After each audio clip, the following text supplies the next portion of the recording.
अस्सलाम वालेकुम, welcome to new jobs knowledge go channel. नाजरीन, जैसे आपको मालूम है कि आज 15 दिसंबर से ईटा टीचिंग जॉब्स के लिए ऑनलाइन अप्लाई जो है वो शुरू हो गई है। और आज की इस वीडियो में आपको कंप्लीटली गाइड करने वाला हूं, स्टेप बाय स्टेप एक एक स्टेप समझाऊंगा कि आपने कैसे अप्लाई करनी है। सिंपल सा, बहुत ही आसान तरीके से समझाने वाला हूँ।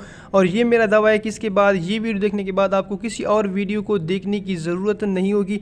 जस्ट आपने जो स्टेप मैंने बताने हैं उसको फॉलो करना है। और ये आपके लिए बहुत ही इंपॉर्टेंट होता है, क्योंकि आपकी फ्यूचर का ये बहुत ही बड़ा वो होता है। इसमें आप कोई भी गलती करते हैं तो आप वहाँ से रिजेक्ट भी हो सकते हैं। तो यहाँ पे आगे जाने से पहले आपको एक इम्पॉर्टेंट इन्फॉर्मेशन देने वाला। ईटा टीचिंग जॉब्स ऑनलाइन अप्लाई के बाद सबसे इंपॉर्टेंट काम जो होगा वो होगा आपका ईटा टीचिंग जॉब्स के लिए तैयारी करना। और उसके लिए सबसे जो इंपॉर्टेंट चीज़ है वो प्ले लिस्ट हमने अपलोड किया। वहाँ पे आपको ईटा के कंप्लीट पास्ट पेपर मिल जाएंगे जो हमने कम्प्लीटली सॉल्व किए हैं। ये देखिए, ये पूरे के पूरे पेपर DMCT।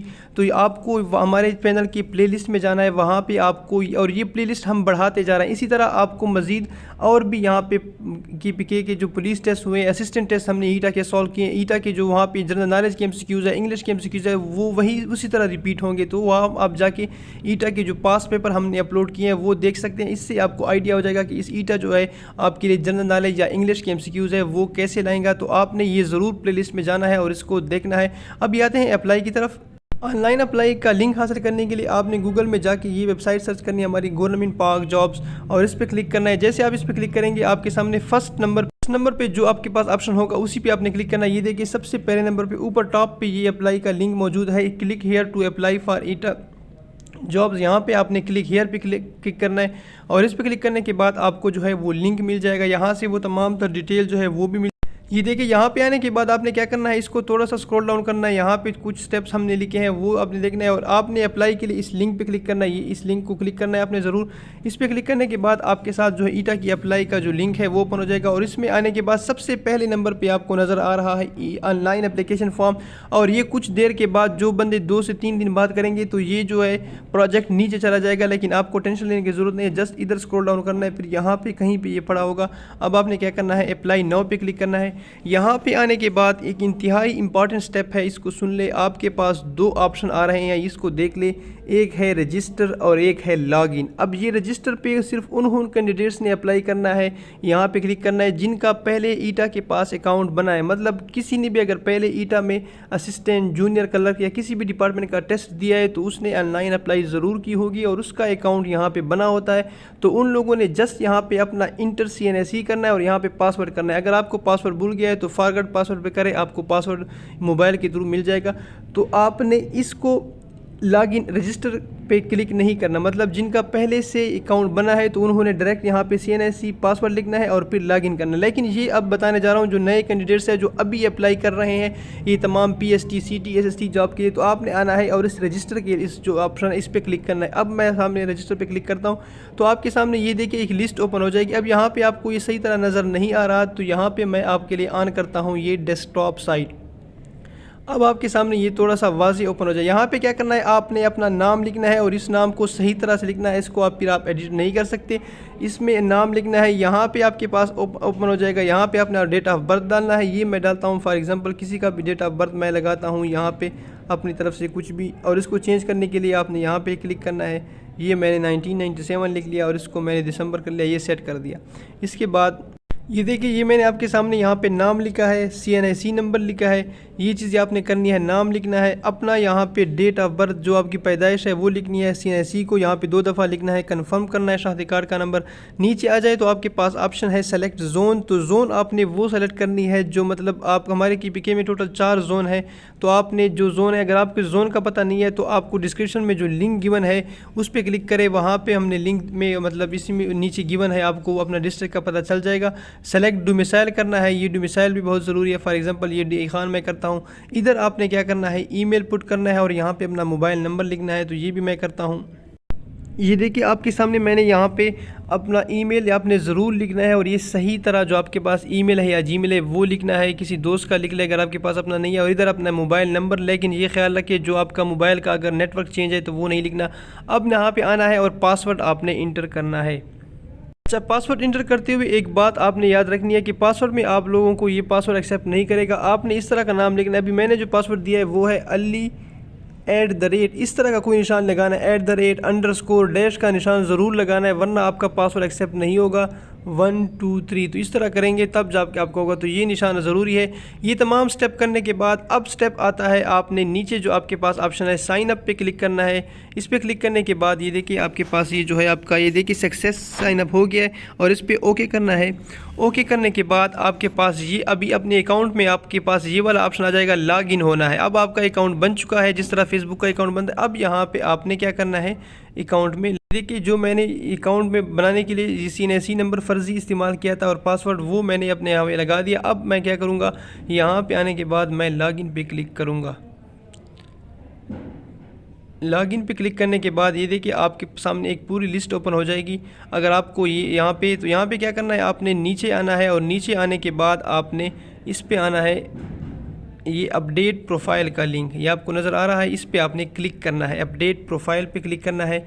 ये आपके सामने जो 3 डॉट्स नज़र आते हैं, ये आपको दोबारा मैं दिखाता हूँ। इन 3 डॉट्स पे आपने क्लिक करना है। इन 3 डॉट्स पे क्लिक करने के बाद आपके पास आ जाएगा अपडेट प्रोफाइल, इसको आपने अपडेट करना है। अपडेट में आप आ जाएंगे तो सबसे पहले आपका नाम है, इसको आपने पूरा लिखना है, आपके फादर का नाम, पोस्टल एड्रेस, ये तमाम चीज़ें मैं फ़िल करता हूँ। ये देखिए यहाँ पे मैंने आपके सामने इसको फिल किया है। यहाँ पे आपका नाम पहले से लिखा हुआ है, आपने अपने फादर का नेम लिखना है। यहाँ पे आपने अपना ईमेल एड्रेस लिखना है, ये जो ईमेल एड्रेस आपका होगा इसको आपने क्लिक करना है। इसके बाद आपने ये सिलेक्ट करना है कि आप मेल है या फीमेल है, मतलब वो आपने सेलेक्ट करना है। मुस्लिम सेलेक्ट करना है। यहाँ पर आपने पोस्टल एड्रेस लिखना है, जो आपका अपना पोस्टल एड्रेस होगा उसको आपने मैंशन करना है, ये मैंने लिख लिया है। अब यहाँ पर एक दफ़ा आपने मोबाइल नंबर लिखा था, आपसे यहाँ पर ऑप्शन जो है ये फिल इन द ब्लैंक, आपने इसको खुद लिखना है। अल्टरनेट मोबाइल नंबर, कोई दूसरा मोबाइल नंबर जो है आपका वो लिखना है। इसके बाद ये आप कोई के पास पहले से फिल है, नीचे आना है, और यहाँ पे अगर आप एज रिलैक्सेशन आपने हासिल किया है तो उसको यस करना है, अगर नहीं है तो आपने नो करना है, इसको नो करना है। अगर आप फिज़िकली डिसेबल है तो यस करना है, अगर नहीं है तो नो करना है। आपकी जो अभी कोई जॉब है, प्राइवेट जॉब है, कुछ भी है वो आप कर दें, और इसके बाद आपने ये लिखना है कि आप हाफिज़ कुरान है या नहीं है। और इसके बाद इस कॉलम को थोड़ा गौर से देखिए, ये आपसे पूछ रहा है कि हाईएस्ट क्वालिफ़िकेशन आपकी कितनी है, मतलब आपकी आखिरी जो डिग्री है वो आपने इंटर करनी है। अगर आपने आखिरी डिग्री मास्टर किया है, BS किया है, MPhil किया है तो वो आपने करना है। ये देखें आपकी आखिरी डिग्री अगर 14 साल की है तो 14 साल की करनी है। अगर बैचलर 16 साल की है, फॉर एग्जांपल ये बैचलर मैं करता हूँ 16 साल का, तो ये करने के बाद आपने क्लिक करना है अपडेट प्रोफाइल पे। तो इस तरह आपका प्रोफाइल जो है वो अपडेट हो जाएगा। अपडेट प्रोफाइल के बाद आपने दोबारा इन्हीं 3 डॉट्स पे आना है जो आपके सामने नज़र आ रहे हैं, और इस पे क्लिक करने के बाद आपने अब इसके बाद अपना एजुकेशन का जो डेटा है वो इस पे इंटर करना है। ये देखिए यहाँ पे लिखा हुआ है एजुकेशन, तो इसको आपने यहाँ पे क्लिक करने के बाद इसमें इंटर करना है एजुकेशन का डेटा। अब ये देखिए इसमें आपको तरतीब से उसने पहले से बताया है कि आपने पहले क्या करना है, पहले मैट्रिक के नंबर देने हैं, फिर FSC के, फिर बैचलर के, फिर मास्टर के, फिर MPhil के। तो इस तरतीब से आपने यहाँ पे अपने नंबर लगाने हैं। नंबर ऐड करने के लिए आपके सामने ये ऐड एजुकेशन लिखा हुआ है, इस पे आपने क्लिक करना है। ये मैं आपके सामने क्लिक करता हूँ। अब जब क्लिक करेंगे तो आपके सामने इस तरह की एक विंडो ओपन हो जाएगी। इसमें आपने क्या करना है, इसमें देखिए आपके सामने पहले मैं मैट्रिक इंटर कर रहा हूँ, बाकी आपने इसी तरह इंटर करने हैं। SSC के करने हैं। ये देखिए मैट्रिक के लिए डिग्री का टाइटल क्या है, मैट्रिक का SSC होता है, आपने लिखना है। इसके बाद ये जो हमारे पास रिज़ल्ट डिक्लेरेशन लिखनी है, सही तरह से अपने DMC से वो डेट देखनी है। यहाँ पे डेट लगाएं, फॉर एग्जांपल आपकी अगर डेट है किसी की 2010 है 15 दिसंबर, तो ये लगाएंगे। बोर्ड जो आपका है वो लिखना है, 22 DI खान है या कुछ भी है। आपने क्या करना है, यहाँ पे जो मार्क्स है टोटल वो लिखने हैं, जो और यहाँ पे टोटल मार्क्स लिखने हैं। ग्रेड में क्या करना है, जो टोटल हमारा ग्रेड आपका बनेगा A है या O है। ये करने के बाद आपने सेव एजुकेशन पे क्लिक करना है। इस पे क्लिक करना है तो आपकी एजुकेशन, ये देखिए आपके सामने मैंने इसको फिल किया। बाकी आपने इसी तरह करना है मैट्रिक के बाद। ये तमाम करने के बाद इस पे मैं क्लिक करूँगा सेव एजुकेशन पे, तो ये सेव हो जाएगा एजुकेशन जो है, ये हो गया है। अब आपने क्या करना है, देखिए नीचे आप देखें तो आपका एक जो एजुकेशन का सेक्टर है वो कंप्लीट हो गया है। इसके बाद आपने सेकंड के लिए फिर दोबारा जाना है, ऐड एजुकेशन करना है, और यही काम सारा आपने दोबारा करना है। यहाँ पे देखिए मैंने अब आपके लिए डायरेक्ट बैचलर की जो डिग्री है उसके डिटेल यहाँ पे ऐड की है। तो आपने इस तरह नंबर बाय नंबर करना है। ये करने के बाद आपने यहाँ पे मैंने वो सारे चीज़ लिखी है, GPA वगैरह लिखना है, और ये सेव एजुकेशन पे मैं जब करूँगा तो ये एजुकेशन जो है सेव हो जाएगी। और इसको आप देख सकते हैं यहाँ पे देखिए ये बैचलर। इस तरह आपने ये तमाम के तमाम जो चीज़ें हैं वो करनी है। फिर B.Ed के नंबर, M.Ed के नंबर ऐड करने हैं। एजुकेशन का सेक्टर कंप्लीट करने के बाद आपने दोबारा इस 3 डॉट्स पे क्लिक करना है और इसमें आपने नीचे आना है। एजुकेशन के बाद है एक्सपीरियंस। इसमें अगर आपका एक्सपीरियंस है तो यहाँ पे लिख ले, अगर नहीं है तो इसकी कोई ज़रूरत नहीं है, क्योंकि टीचिंग जॉब्स में एक्सपीरियंस की कोई वैल्यू नहीं है, तो इसको आप छोड़ सकते हैं खाली, अगर कोई लिखना चाहे तो यहाँ। इसके बाद जो नेक्स्ट इंपॉर्टेंट स्टेप है जिसकी वजह से आपकी अप्लाई मतलब रिजेक्ट हो सकती है, वो है प्रोफाइल आपने ज़रूर लगाना है। पिक्चर प्रोफाइल तस्वीर जो है वो यहाँ पर आपने ज़रूर अपलोड करनी है। पिक्चर अपलोड करने के लिए आपने एक बात नोट याद करना है कि आपकी पिक्चर की जो साइज़ है वो 1 MB से कम हो। अगर ये आपसे कम नहीं हो रही तो आपने जस्ट गूगल में ऑनलाइन इसको कम करना है और इसको दोबारा अपलोड करना है।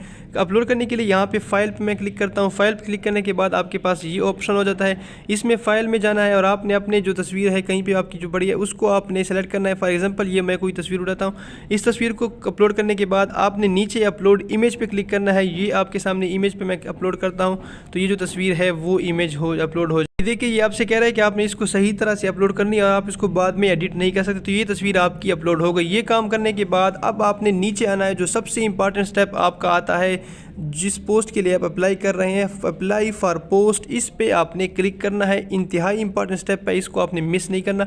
इसके साथ आपको बता चलूँ कि हम इस चैनल पे आपको हर किस्म की गाइडलाइन प्रोवाइड करेंगे, तमाम डेटा जो पेपरों का है वो आपको मिलेगा, तो आपने इसके साथ जुड़े रहना और सब्सक्राइब ज़रूर करना है। अब आए यहाँ पे तो आपने क्या करना है, जिस डिपार्टमेंट के लिए हम अप्लाई कर रहे हैं वो है हमारा एजुकेशन डिपार्टमेंट। तो सबसे नीचे अगर आप आ जाए तो यहाँ पर आपके पास 2 किस्म की अप्लाई का लिंक है। एक अगर कोई बंदा PhD के लिए कर रहा है तो उसने यहाँ पर क्लिक करना है। अगर कोई बंदा कर रहा है दूसरे जॉब्स के लिए तो वो इस पे क्लिक करेगा, CT SST इसके लिए। तो यहाँ पे सिंपल तरीका है। फॉर एग्जांपल मैं यहाँ पे क्लिक करता हूँ इस पे, अगर कोई CT या DM पे क्लिक करते हैं तो अप्लाई पे आप क्लिक करेंगे और आपके सामने ये वाला लिंक जो है वो ओपन हो जाएगा। इसमें आपने सेलेक्ट पोस्ट करना है, कुछ भी आप करते हैं। फॉर एग्जांपल मैं CT करता हूँ। नीचे आने के बाद ये देखिए और कुछ भी नहीं करना, आपने जस्ट अप्लाई पे क्लिक करना है। ये देखिए आपकी अप्लाई हो चुकी है सक्सेसफुली और इसको आप देख सकते हैं। नीचे जब हम आएंगे तो आपके पास ये वाली अप्लाई का जो लिंक है वो ये देखिए यहाँ पे मौजूद है। इसको आपने डाउनलोड स्लिप पे क्लिक करना है और इस तरह आपकी स्लिप जो है वो डाउनलोड हो जाएगी। ये देखिए ये वो स्लिप है जो आपके पास डाउनलोड हो चुकी है। आपके पास इसका नाम जो भी आपका होता है इसके, तो इसमें आपने क्या करना है, जस्ट आपके पास फ़ीस सबमिट करने के लिए कोई भी आप स्लिप वगैरह हम सेंड नहीं करेंगे। सिर्फ ये करना है कि इन तीनों में से कहीं पे आप जाएं तो आपकी फ़ीस सबमिट हो जाएगी। UBL बैंक जाते हैं, ओमनी वालों के पास जाते हैं, JS कैश जाते हैं या इजी पैसा, जस्ट आपने क्या करना है, इस स्लिप में जो ये कोड नंबर है वो लिखना है। इस पर एक डिटेल वीडियो भी बनाऊंगा कि आप कैसे स्लिप इसके लिए आप फ़ीस जमा कर सकते हैं और ये करने के बाद अप्लाई आपकी मुकम्मल हो। इसी तरह अगर कोई बंदा PhD के लिए कर रहा है तो उसने क्या करना है, नीचे आना है दोबारा और ये PhD का ऑप्शन यहाँ पे मौजूद है, तो आपने सिर्फ PhD पे क्लिक करना है। नीचे PhD के अलग सा लिंक है, तो PhD पे अप्लाई करने के बाद यहाँ पे सेलेक्ट पोस्ट करना है। सेलेक्ट पोस्ट PhD है और यूनियन काउंसिल आपने ज़रूर सेलेक्ट करना है। ये यूनियन काउंसिल में गलती नहीं करनी, जो यूनियन काउंसिल है वो आपका मतलब ज़रूर सही होना चाहिए। इसको मैं सेलेक्ट करता हूँ। फॉर एग्जांपल ये यूनियन काउंसिल है और इसके बाद अप्लाई पे क्लिक करना है, तो जस्ट आपकी ये अप्लाई भी हो जाएगी और आपके पास स्लिप नीचे देखें। अब आपके पास ये नीचे भी स्लिप आ चुकी है PhD की और इसको आपने डाउनलोड करना है और कुछ भी नहीं करना। बहुत ही सिंपल से स्टेप है। फिर भी कोई भी मसला है आप कमेंट में पूछ सकते हैं, हम आपको रिप्लाई करेंगे। फेसबुक पे पेज पे हमसे कोई क्वेश्चन है आपका तो पूछ सकते हैं। यहाँ पर आने के बाद ये देखिए तमाम की तमाम चीज़ें लिखी हुई है और ये आपने क्या करना है, जस्ट आप ईजी पैसा, ईजी JS कैश किसी भी जगह पे जाके अप्लाई आप कर सकते हैं। और इसके साथ याद रखिए आपने कोई स्लिप वगैरह कुछ भी सेंड नहीं करना। ये कापी आपने अपने पास रखनी है। बराए कराम ये रसीद अपने पास रखे, ईटा ने आपको कहा हुआ है। तो ये तो थी ईटा ऑनलाइन अप्लाई। मजीद कुछ भी अपडेट्स आपको हासिल करनी है तो इसी वेबसाइट पे हम आपको जितने भी नोट्स है ईटा के पास पेपर है वो अपने वेबसाइट पे अपलोड करेंगे। गवर्नमेंट पाक जॉब पे आप इस पे आके देख सकते हैं। Thank you. अल्लाह हाफिज़।